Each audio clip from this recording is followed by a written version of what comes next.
Hey everybody, it's Kevin Carr, and today we're going to talk about hip airplanes. Hip airplanes are a great drill to work on hip and pelvis internal-external rotation. It's a great drill to try to teach your client how to actively rotate their pelvis on their femur in and out of internal rotation. It's a drill I use a lot in a hip rehab setting and for people who just have trouble understanding how to rotate their hips and pelvis in and out of IR and ER.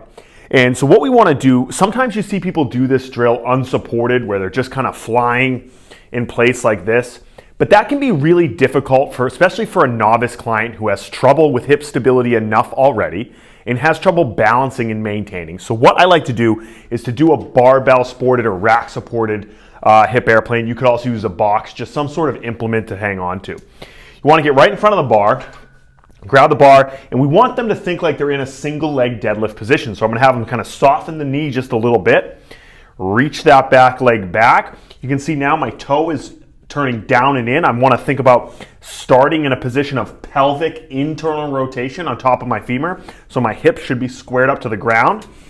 Then I want to think about rotating my pelvis. So my toe turns out to about 90 degrees. You see my whole pelvis open. And then I want to rotate all the way back down in. So you see my pelvis is rotating in and out of internal-external rotation over a fixed femur.